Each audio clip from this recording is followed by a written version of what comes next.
Wanna tell you something you might understand. I wanna hold your hand. No, I don't. I wanna hold your hand. Another video from Brother Brian. Yeah. What's up, my people? How y'all doing? It's late. It's late. We're approaching 10 o'clock. There's a big storm rolling in. Brother Brian's on vacation, man. I got my cup sitting here. My favorite coffee cup. It broke. It is broke. It broke. It broke. And I keep putting it back together. And yeah, I'm gonna put it back together yet again. We live in the world of commerce. This is like ceramic, man. This thing's. I could probably find me one. Starbucks coffee. I like this coffee. It's like the perfect size, man. The perfect size. Show you guys something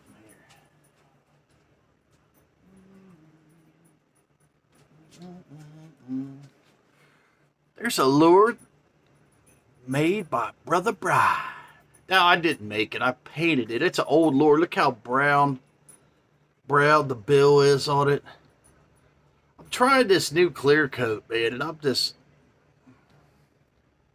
not real happy with the results. Look at that.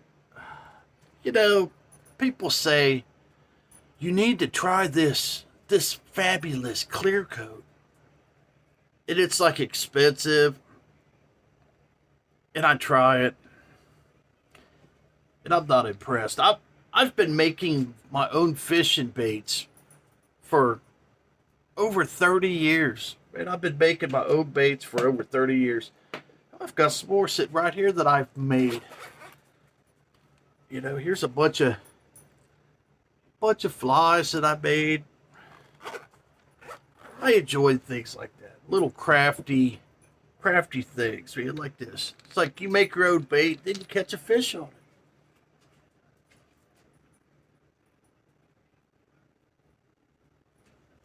But I'm gonna go back. I'm gonna go back to the way that I do it, man. You know, try this new the fancy stuff. You know, everybody recommends this fancy stuff, and I'm just not impressed, man. I'm just not impressed. I think the way that I've been doing it. Let me see if I got another one. Daisy.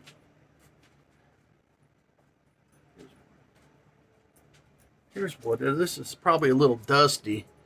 It's a little dusty, but look how nice that clear coat is. Now it's like I said, it's a little dusty. It's been sitting in here for years. But I'm going back to this way of doing my baits. I'm not going to use that. Well, I will use it, but hopefully I can get better results out of it. But I ordered my old stuff. I had to buy a new motor for my rotisserie. There's a storm rolling in it, and she's losing it, man. She's fucking losing it.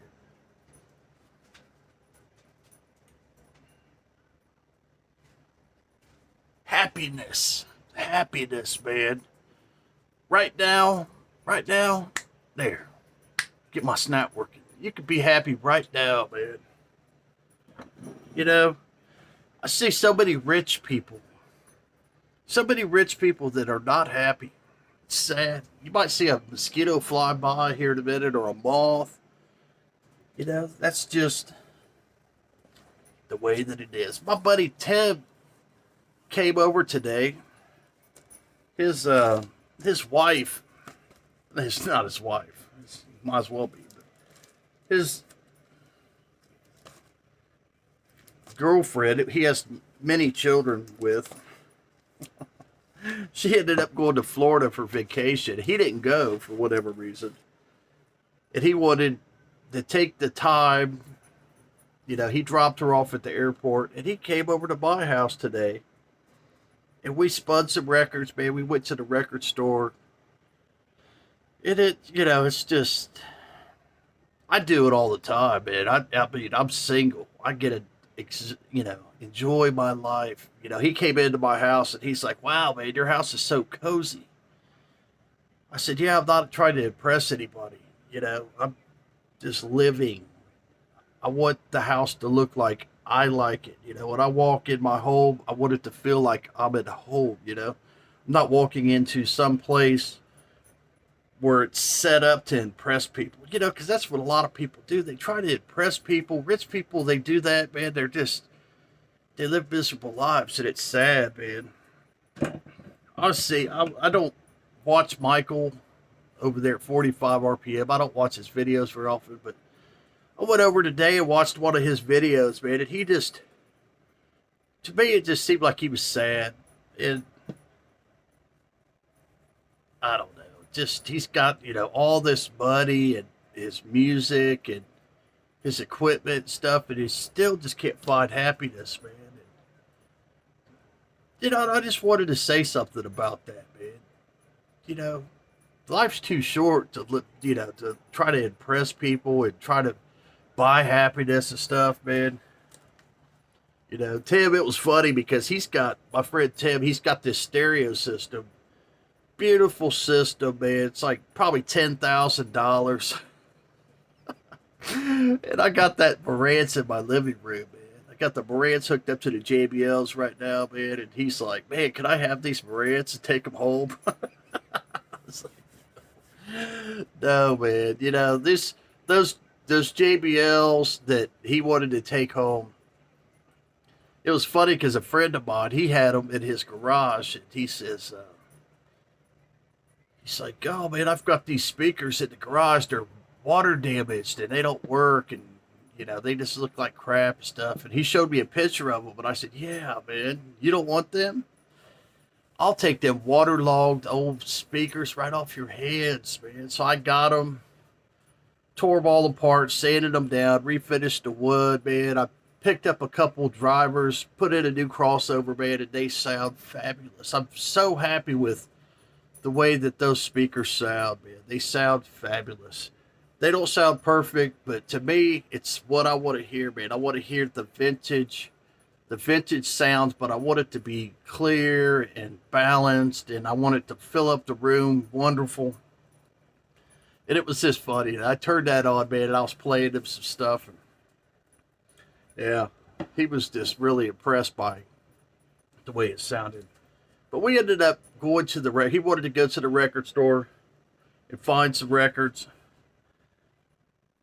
I guess he's not allowed to do that when she's around. So we went to the record store, man, and we was there for, I don't know, maybe an hour. We were sitting there for an hour digging. He ended up picking out a bunch of records and stuff, man, and I grabbed some records, and it was funny because he's like spending like hundreds and hundreds of dollars on these records, right? And I went up there with my records, and I was house sitting for a friend of mine, and my buddy gave me $100. I didn't ask him for nothing, but he gives me $100 for house sitting for him, which I'll do it for free. But he gave me $100, so I had $100 bill, right? So I ended up giving the record store $100 bill, and I got all of my records today for, it was like $93. That's all I charged. Charged it on my debit card for my account. It was $93, man. And he was like just blown away. He's like, "You got more records than me, and you paid a fraction of the cost, man." It's because I like the old records, man. I like stuff that's got the ring wear. I like the original copies, I like to find the old. It's like when I'm digging through the records, man. If it's sealed and it's mint, a lot of times I'll just go, I don't even look, I just go right on by it, and then I'll see something it says maybe like a VG or something, and I know that's a used record, man, and I'll pull it out, look at it, and the price will be better. And sometimes it's just a better record, man. So I'll share with you guys what I picked up today. Now, I haven't listened to all of these. I listened to some of them. This one, I just picked this one up. It's a folk album. This is a fantastic folk album. But mainly I picked this up because I thought the cover was just really cool, man. I was like, wow, this is really me.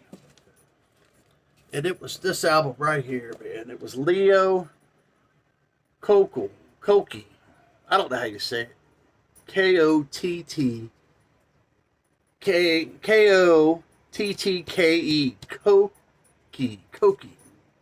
I don't know. You guys know. But I just thought the cover looked great, man. It's got that old-timey... It's got this armadillo on the cover. It says 12-string guitar. I paid $3.99 for that album, man. Yeah. It's just a beautiful, beautiful cover, man. I'm sitting there thinking, man, that would look good just sitting in my living room.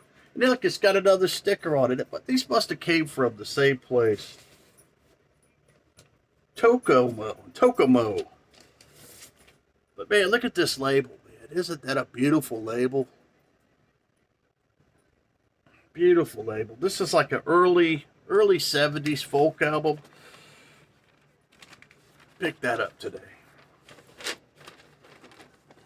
But keep in mind when I'm showing you this, I paid $93 total for everything, man. That's all I paid for everything.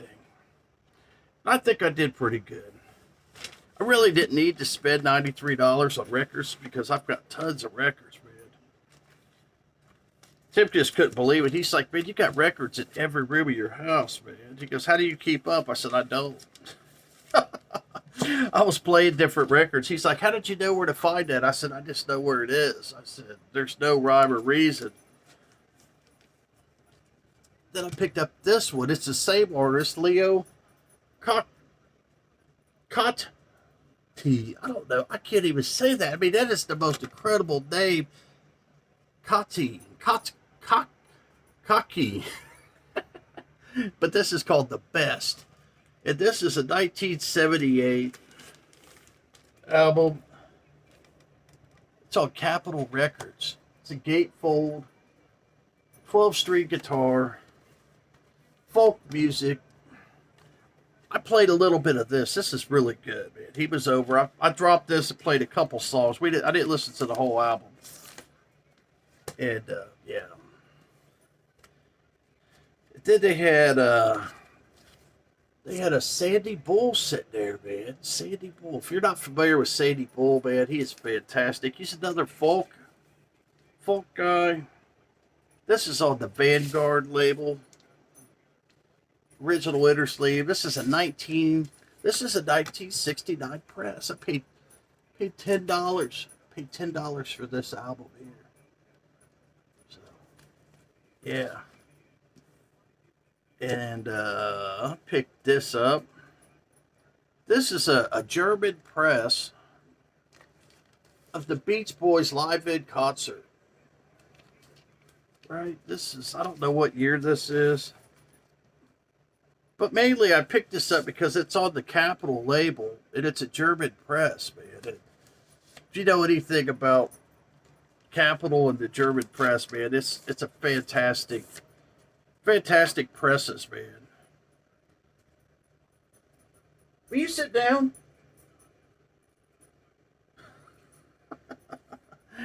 But it's got the little old lady for Pasadena, Little Deuce Coupe, Long Tall Texan, The Wanderer, Graduation Day, In My Room, Let's Go Trippin'.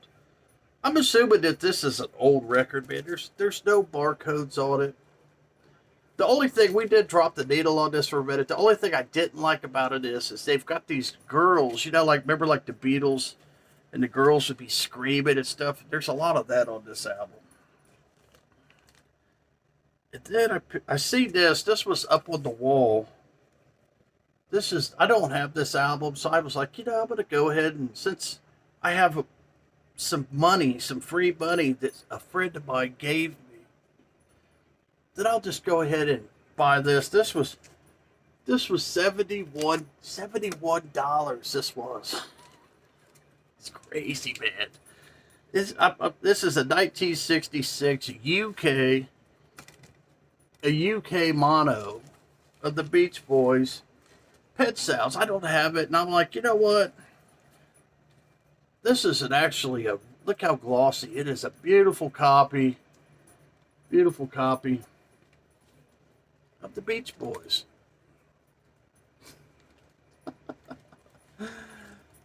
It's on that beautiful Capitol label. So we spun this. It sounds fantastic. It's nice, clean copy. You know, I wouldn't have never spent that much money on the Beach Boys, but you know. Then they had the best of Merle Haggard, and this is another Capitol release, and it was $3. Merle Haggard, man, I like the old country. And I might have this one. This is the best of Conway Twitty. I probably have this copy. I might have two copies. I don't know. It's on the MGM label. I picked that up today.